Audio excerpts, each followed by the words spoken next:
Finny Gets Wake is angel talk, or it shows you how you do not put semantic meaning into your angel talk. And so it made the book doing that.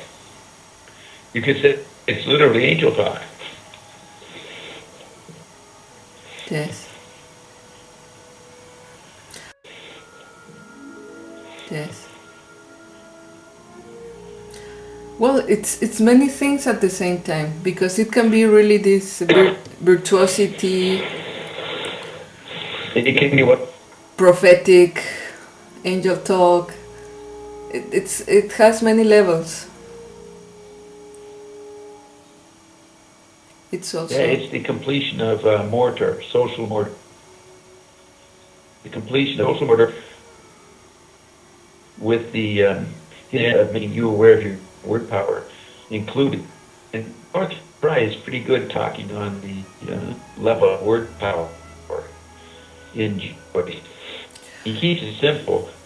And once I asked Ian why was he presenting himself in English and not in Chinese, for example, which is the most spoken language. But now I think it is because English became the language of the new medias that Joyce was already somehow feeling that, and Marshall McLuhan. That's right. McLuhan said that he would ask the young people, why is rock and roll performed better in English?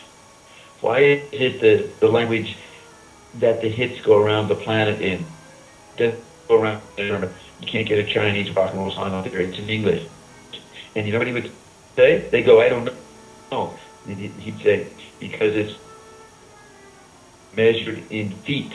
Now, you know about that kind of poetic description of meter? Do you know the phrase iambic pentameter? Iambic, the iambic pentameter is how a lot of English poetry is. And it's measured in feet. That's a linguistic term, a grammatical term.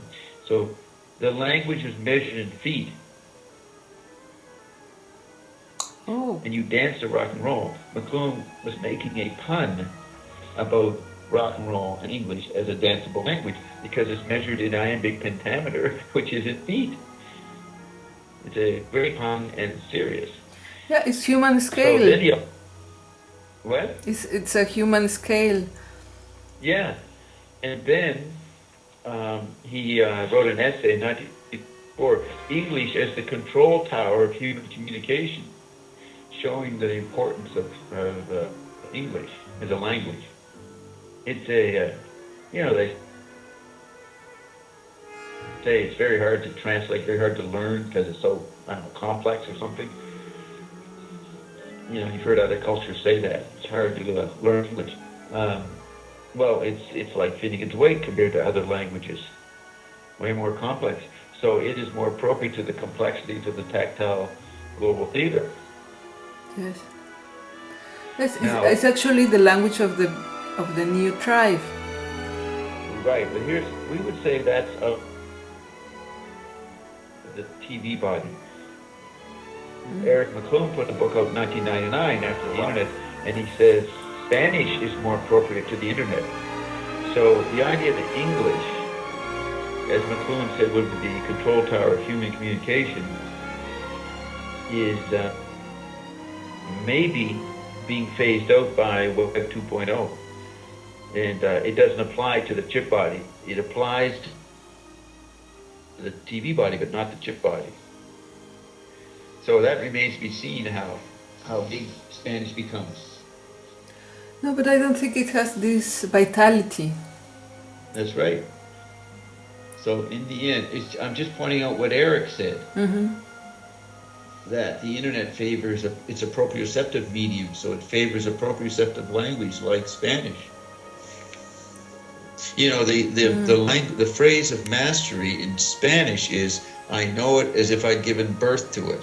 Mm-hmm. Now, giving birth to it is an ionic idea if you believe that when you speak, you're creating something. You're creating realities. You're birthing realities.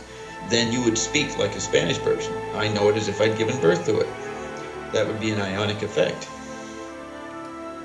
and ionic knowledge, ionic knowing. So that's we're watching that. We're going to see if English maintains its power. You're betting on English right now,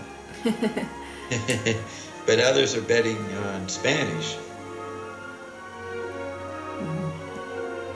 Then again, it could change to thought transference, which is what I was trying to do on melting titanium.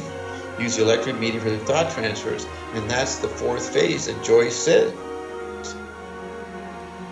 Yeah. That's pretty prophetic. Yeah. Yeah.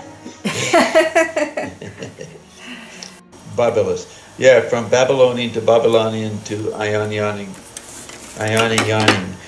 You know, like you gotta have ion, you know, we're playing, we're all digging, Brittany Howard denying goes, what nonsense.